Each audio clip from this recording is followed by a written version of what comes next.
No verão de 2007, a Ucrânia foi assolada por uma série de assassinatos violentos perturbadoramente não resolvidos.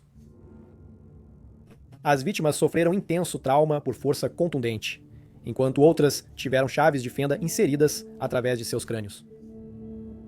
Tais níveis de brutalidade incutiram medo nos residentes da cidade, que se perguntavam quem seria capaz de tal horror e como evitar se tornar a próxima vítima do assassino. Não seria até o final de julho, após 4 semanas de terror, que os culpados seriam capturados. Surpreendentemente, eles eram 2 adolescentes. Junte-se a nós neste documentário, enquanto examinamos o caso Pesadelo dos Maníacos, de Dnipropetrovsk.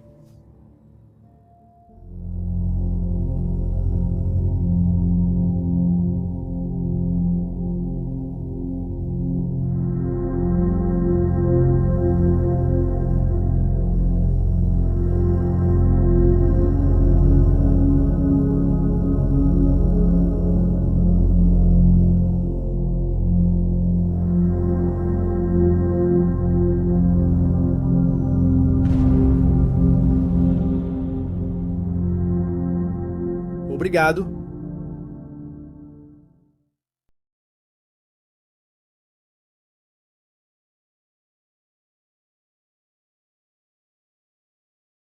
Viktor Sayenko, nascido em 1º de março de 1988, e Igor Supranuk, nascido em 20 de abril de 1988, ambos em Dnipro, Ucrânia, frequentaram a mesma escola juntos e desenvolveram um vínculo a partir dos 14 anos. Ao serem questionados, Sayenko supostamente disse às autoridades que eles encontraram um terreno comum quando descobriram que ambos compartilhavam os mesmos medos, alturas e serem intimidados. Como resultado disso, eles decidiram trabalhar juntos para encontrar uma maneira de superar seus piores pesadelos, e a primeira coisa que fizeram foi ficar na varanda de um apartamento no 14º andar por horas a fio, pendurados na grade. Eles depois disseram que isso os ajudou a superar o medo de alturas. Com base nisso, a dupla logo descobriu que outro de seus amigos, Alexander Hansa, tinha medo de sangue, e eles se ofereceram para ajudá-lo a enfrentar e superar sua fobia. Supreniuk foi o primeiro a sugerir que eles fizessem isso torturando animais. Posteriormente, eles capturaram cães de rua em uma área arborizada próxima, penduraram-nos em árvores e os evisceraram. Depois disso, eles tiraram fotos como evidência de sua violência impiedosa, que mais tarde seria usada contra eles pela acusação durante o julgamento. Em muitas das fotos, os meninos podem ser vistos desenhando suásticas com sangue de animal, fazendo saudações nazistas e até mesmo imitando Hitler, mas segurando itens como escovas de dente sobre o lábio superior para imitar seu famoso bigode. A violência dos meninos não se limitava apenas a cães. Gatos e outros animais do bairro também viraram alvos. Segundo relatos, pelo menos um vídeo longo de 3 meninos torturando um gatinho foi mostrado em tribunal, e um veterinário foi chamado para testemunhar sobre os inúmeros vídeos que lhe pediram para analisar. Ele admitiu que o material era tão perturbador que não conseguia manter o som ligado enquanto assistia, declarando: "Eu não conseguia ouvir os gritos dolorosos de filhotes de cachorros e gatos que foram eviscerados, queimados e enforcados vivos." Mas mesmo sem o som ligado, o conteúdo dos vídeos amadores era claro. Os meninos não hesitavam em maltratar animais indefesos. Embora tal material não tenha sido mostrado em tribunal, a mãe de Hansa estava convicta de que seu filho não poderia ter participado de tal violência, alegando: "Eu simplesmente não entendo como meu filho poderia fazer uma coisa dessas, porque ele nem conseguia dar banho no gato, ele disse que provavelmente machucava ele." Vários anos depois de se conhecerem, aos 17 anos, Supreniuk era conhecido por ter espancado um garoto local e roubado sua bicicleta, que então vendeu para Sienko.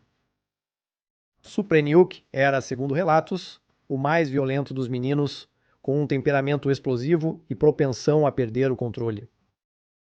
Após o ataque ao jovem, relatos sugerem que Supreniuk e Sienko foram detidos pela polícia, mas liberados sem punição devido à idade. Sayenko supostamente desconhecia que a bicicleta era roubada, mas mesmo com os problemas causados, perdoou Suprioniuk e manteve a amizade. Professores lembraram que Suprioniuk vinha de uma família rica, ao contrário de muitos de seus colegas, com um deles observando: seu pai é um aviador e sua mãe é uma funcionária do comitê executivo do distrito. Ele é o único e muito amado filho. Eles acrescentaram que a mãe de Suprioniuk tinha uma desculpa para tudo o que ele fazia, sempre o defendendo. Além de mal-humorado e violento, Suprioniuk era conhecido por sua falta de excelência acadêmica. Em sala, era perturbador e discutia com seus professores. Apesar disso, colegas e amigos o achavam estranhamente carismático. Apesar de notarem sua arrogância, os poucos atraídos para o círculo íntimo de Suprioniuk ficavam deslumbrados por ele, seguindo cada movimento e ansiosos para se manter em suas boas graças. Os colegas de classe observaram que isso foi exatamente o que aconteceu com Hanzo e Sayenko. Os meninos eram quietos e comportados até Superdiniuk aparecer. Após isso, eles ficaram mais difíceis e problemáticos. Os pais ficaram preocupados ao descobrir que os 3 meninos, de cerca de 14 anos, passavam o tempo jogando pedras nas janelas dos trens na estação local, devido à relação deles com o Superdiniuk. Eles acabaram sendo pegos pela polícia, que pediu compensação pelos danos que haviam causado. Os pais pagaram sem discutir, mas alertaram seus filhos a se afastarem de Suprioniuk, o que não pareceu fazer diferença. Hansa, por outro lado, estava no extremo oposto do espectro de Suprioniuk. Os professores de sua escola ecoavam sentimentos semelhantes aos de sua mãe, de que ele era calmo e equilibrado, e que ele não faltava às aulas, ele não brigava. Ele era um aluno aparentemente esquecível além disso, pois nunca se destacou particularmente e nunca se envolveu em problemas. Hanzo estudava culinária após o ensino médio, mas abandonou com a morte do pai e começou a trabalhar na construção para ajudar a sustentar a família. Mas em maio de 2007, a empresa faliu e ele ficou desempregado. A mãe afirmou que ele estava devastado por perder o emprego e a renda e que o filho estava em casa com ela todas as noites. Após a escola, Sayenko estudou no Instituto de Metalurgia em tempo parcial, mas depois trabalhou como segurança. Já Suprioniuk ficou desempregado oficialmente, porém ganhava a vida como taxista não licenciado.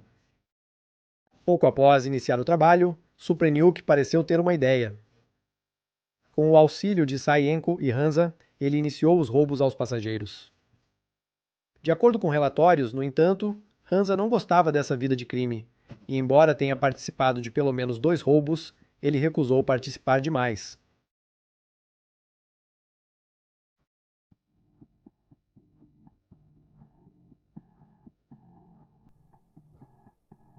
Não demorou muito após a saída de Hans da vida criminosa do grupo que Suprioniuk e Sienko começaram a escalar.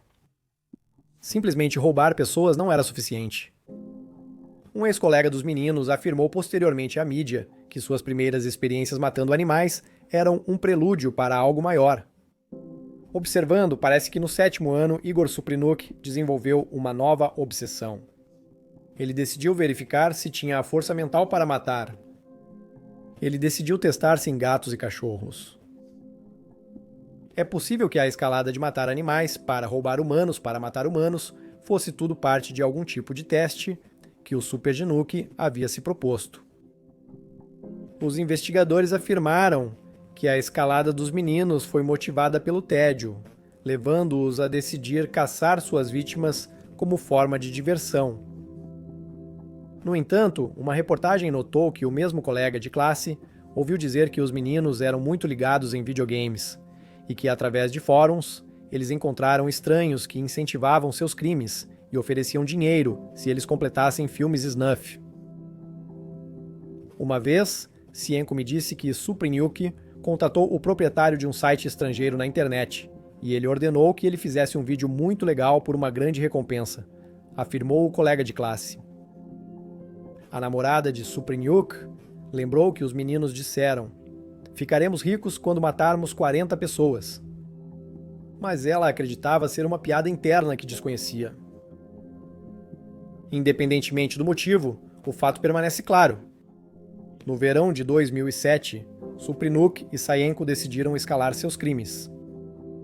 Em 25 de julho, ocorreram os primeiros assassinatos registrados. Sua primeira vítima foi uma mulher de 33 anos chamada Yekaterina Ilchenko, que estava voltando para casa do apartamento de uma amiga. Sienko relatou aos investigadores que ele e Supreniuk saíram para caminhar, mas Supreniuk levava um martelo consigo.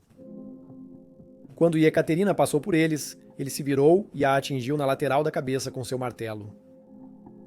Relatos indicam que este primeiro crime foi leve comparado aos assassinatos posteriores do criminoso.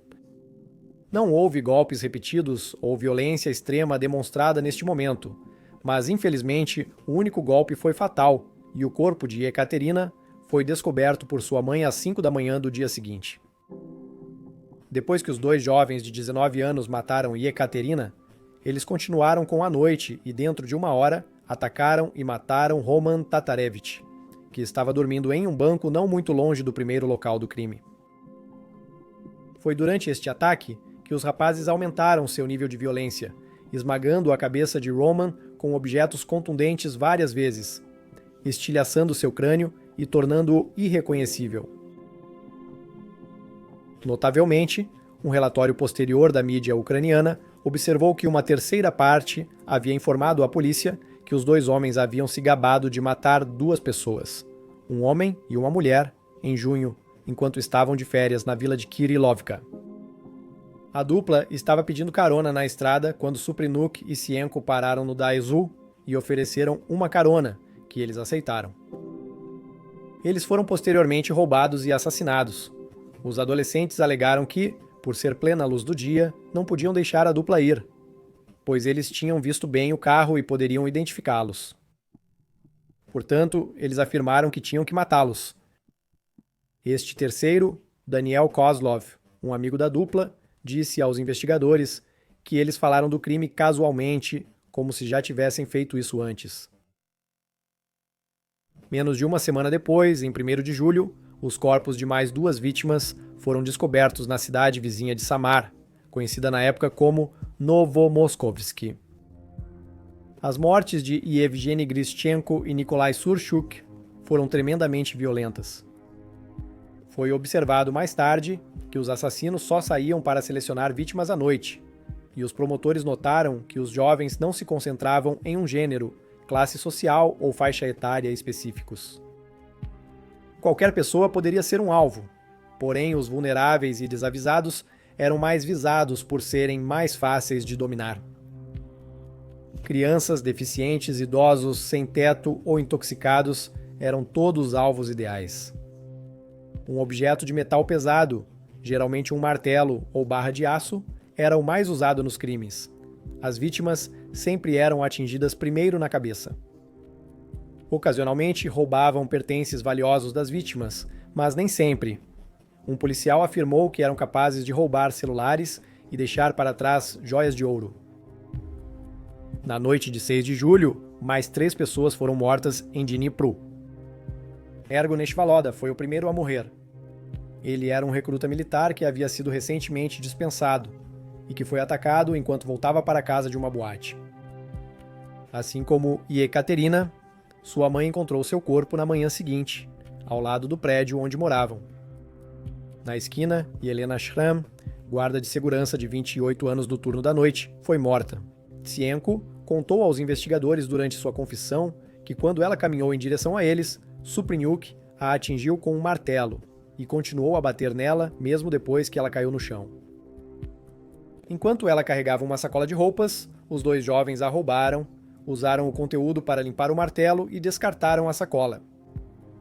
No dia seguinte, Sayenko e Suprenuk atacaram novamente quando mataram um menino de 14 anos, Andrei Sidiuk, que estava pescando com seu amigo na vila de Pidorhond. O amigo, Vadim Lyakov, escapou de um destino semelhante fugindo da cena e se escondendo em uma floresta próxima.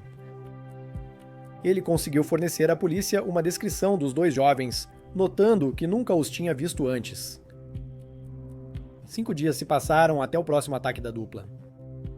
Sergei Yatsenko, 48 anos, desapareceu em 12 de julho durante um passeio de bicicleta. Quando desapareceu, Sergei estava lidando com um tumor cancerígeno na garganta e recuperando sua capacidade de falar. Ele fazia trabalhos estranhos pela cidade, pois não gostava de ficar sem trabalhar e tinha uma esposa, 2 filhos e um neto. Sergei desapareceu no caminho para visitar seu neto. Seu celular foi desligado às 6 da tarde, cerca de 3h30 após ele ter saído de casa. Sua esposa e um amigo o procuraram naquela noite, mas denunciaram seu desaparecimento ao não encontrarem vestígios dele. Seu corpo violentado foi achado após 4 dias. Foi notado que, mesmo após 4 dias no calor do verão, permitindo que o corpo começasse a decompor, a evidência do abuso do cadáver era óbvia. Dias depois, em 14 de julho, Natalia Mamachuk, de 45 anos, foi atacada enquanto andava de scooter na vila próxima de Diovka. Ao passar por uma área arborizada, ela foi derrubada de sua scooter e espancada até a morte com um objeto de metal, como um martelo ou cano. Tsienko e Suprinuk roubaram sua scooter. E embora várias testemunhas tenham visto o final do ataque e tenham perseguido, eles perderam de vista os 2 homens responsáveis, embora tenham conseguido fornecer à polícia uma descrição que ligava o caso de Natalia ao de Andrei Sidiuk. Nas próximas 24 horas, mais 5 pessoas foram mortas e nos dias seguintes, outras 6 pessoas pereceram. Devido ao padrão aleatório dos ataques, os investigadores não suspeitaram inicialmente que os crimes estavam ligados, apesar de muitos terem sido torturados e mutilados, o que poderia ter sido um indicador. A violência infligida às vítimas era impensável. Alguns tiveram suas orelhas cortadas, outros tiveram seus olhos arrancados enquanto ainda estavam vivos, enquanto alguns tiveram chaves de fenda inseridas através de seus crânios. Seria posteriormente estabelecido que muitos de seus crimes foram filmados ou fotografados. A mãe de Tsienko, Tatiana, descobriu isso mais tarde, quando a polícia a informou sobre a mutilação de uma mulher grávida. No vídeo, seu filho, junto com Super Danuk, pode ser visto assassinando uma mulher grávida antes de cortar sua barriga e remover o feto. Ela lembrou: "Não consigo acreditar que meu filho seja capaz de um crime tão terrível." O número final de corpos foi de 21.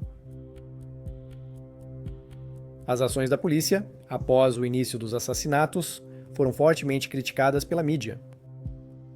Como mencionado, a falta de um padrão nos assassinatos deixou os investigadores no escuro sobre a conexão entre os crimes.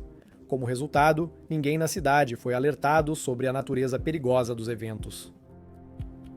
Os moradores do distrito industrial, onde ocorreu a maioria dos assassinatos, falavam entre si sobre os crimes e diziam uns aos outros para não saírem à noite. Era de conhecimento público que um criminoso em série estava à solta, porém a polícia não fez nenhum anúncio oficial na mídia. Não foi até a polícia ter as múltiplas descrições de seus suspeitos que eles decidiram tornar essa informação pública, bem como a natureza de seus crimes. Ademais, uma lista com dados dos celulares furtados das vítimas foi distribuída entre as lojas de pornografia da cidade. Uma força-tarefa foi enviada de Kiev para ajudar a prender os criminosos, e mais de 2.000 investigadores trabalharam no caso. Em 23 de julho, os investigadores rastrearam um celular das vítimas ligado em uma loja de penhores, obtendo uma pista. Suprinuk tentou vender o telefone por cerca de $46 em dinheiro atual, e o rastreamento ocorreu quando o trabalhador ligou o aparelho para verificar seu funcionamento. A polícia logo chegou à loja e deteve os 2 adolescentes antes que pudessem sair.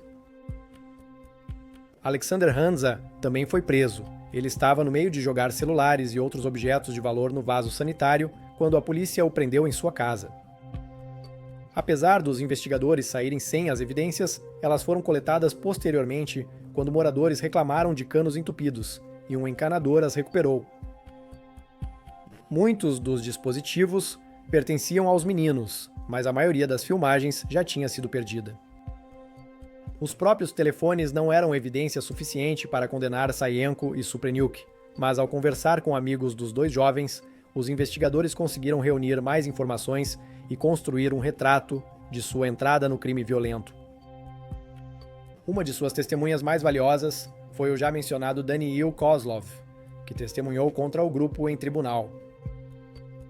Apesar da coletiva de imprensa da polícia sobre as prisões, o progresso foi lento. Moradores especularam que os meninos tinham boas conexões. Suprenyuk vinha de uma família rica, e o pai de Sayenko trabalhava em um escritório de advocacia. Isso fez muitos crerem que as famílias tentariam livrar os adolescentes dos problemas com suborno. No entanto, foi anunciado mais tarde que os garotos seriam acusados de seus crimes.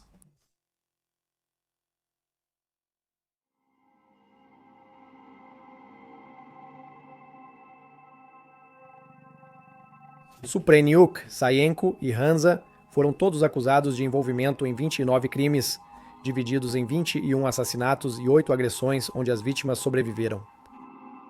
Suprenyuk foi acusado de 21 casos de homicídio capital, 8 casos de roubo armado e um caso de crueldade contra animais, enquanto Sayenko foi acusado de 18 assassinatos, 5 roubos e um caso de crueldade contra animais.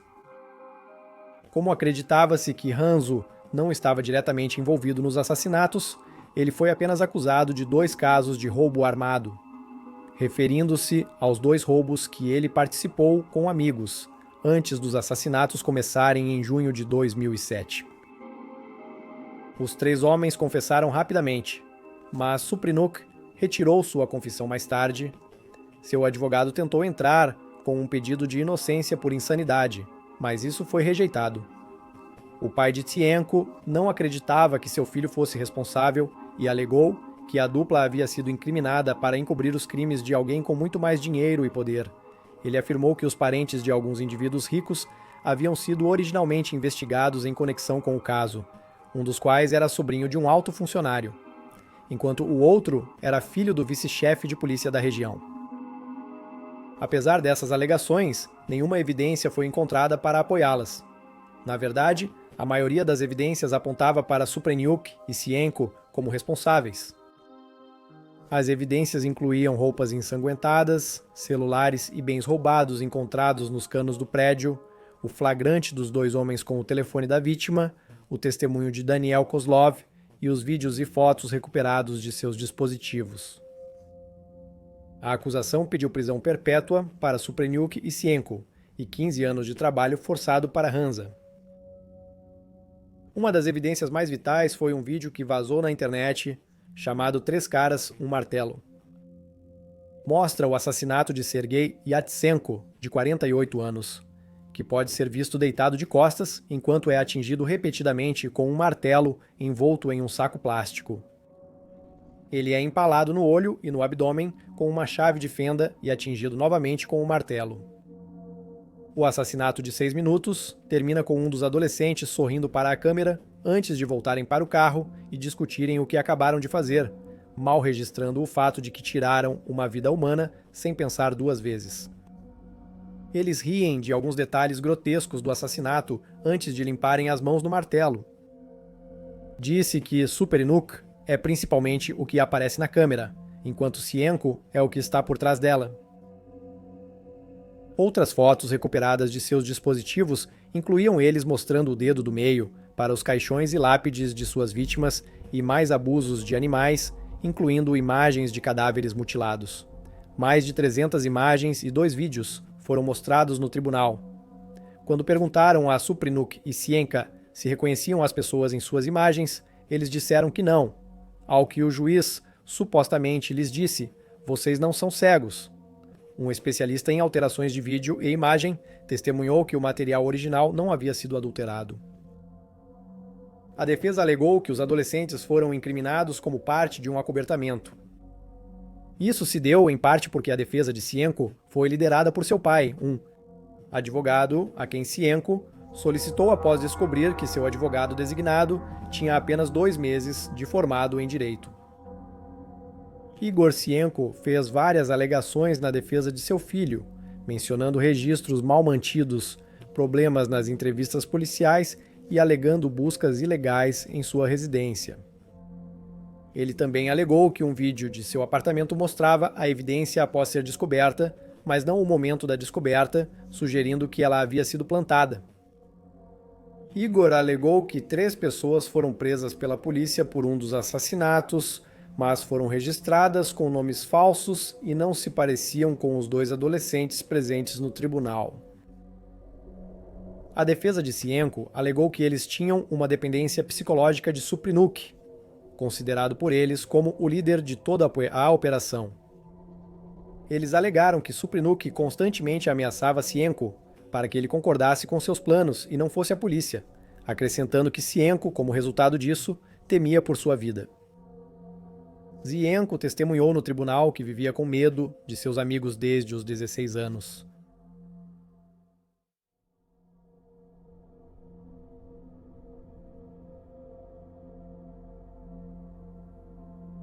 Em 11 de fevereiro de 2009, os 2 adolescentes foram condenados por homicídio premeditado e sentenciados à prisão perpétua. Suprinuk foi considerado culpado de 21 crimes e Zienko de 18. Eles tiveram 15 anos adicionados às penas após condenação por roubo e crueldade contra animais. Eles tentaram recorrer das sentenças mais tarde, mas o Supremo Tribunal da Ucrânia rejeitou essa ideia. Enquanto isso, Hansa foi condenado a 9 anos de prisão. Ele afirmou depois: se eu soubesse das atrocidades que eles eram capazes de fazer, não teria me aproximado deles nem sob ameaça. Os pais de Cienko e Suprinuk seguiram alegando que seus filhos foram acusados injustamente. Eles também alegaram que a punição de Hanser foi muito branda. Eles não estão sós, pois 48,6% dos ucranianos pesquisados achavam que ele merecia uma pena mais severa. A decisão de não pressionar acusações contra Hanser em relação aos crimes de seu amigo tem sido uma decisão controversa como um todo, dado que ele tinha posse dos telefones móveis e itens roubados e parecia saber que algo estava acontecendo. A família de Hansa afirmou que ele não cometeu nenhum delito, além dos 2 roubos pelos quais foi acusado. Seu irmão mais tarde contou à mídia que Hansa foi espancado enquanto aguardava julgamento. Ele mesmo viu os hematomas. Sobre os assassinatos, ele acrescentou: não acho que meu irmão seria capaz disso. Hansa foi libertado em 2019, após cumprir 9 anos de prisão. Ele é casado e tem 2 filhos. Em abril de 2011, 2 adolescentes foram presos em conexão com uma série de assassinatos realizados na cidade de Irkutsk, Rússia. Artyom Anufriev, de 19 anos, e Nikita Litkin, de 18, afirmaram arrepiantemente que haviam sido inspirados pelas ações de Suprinuk e Cienko, cujo caso eles haviam lido na internet. Como eles, os 2 jovens escolheram vítimas vulneráveis, que acreditavam poder dominar facilmente. Eles foram apelidados pela mídia de maníacos da academia ou homens do martelo de Irkutsk e feriram 9 pessoas além de seus 6 assassinatos. Anufriev foi condenado à prisão perpétua, já Litkin pegou 20 anos de cadeia. Nunca foi estabelecido um motivo para as ações dos maníacos de Dnipropetrovsk. Zienko afirmou que os assassinatos foram motivados por roubo, mas a acusação argumentou que objetos de valor foram deixados para trás, contradizendo essa alegação. Alegações de colegas indicavam que os adolescentes se envolveram com um homem que encomendava vídeos snuff em troca de dinheiro. Isso explicaria sua necessidade deles de filmar e fotografar a maioria de seus crimes. No entanto, o tribunal rejeitou essa ideia, observando que não havia evidências para apoiar a alegação de que eles estavam criando filmes snuff para lucro. O juiz declararia mais tarde sua crença de que seus crimes foram motivados por um desejo de autoafirmação mórbida. Enquanto isso, o vice-ministro do Interior Nikolai Kupiansky afirmou que para esses jovens, o assassinato era como entretenimento ou caça. Ele acredita que os 2 jovens mataram simplesmente pelo prazer de tudo isso.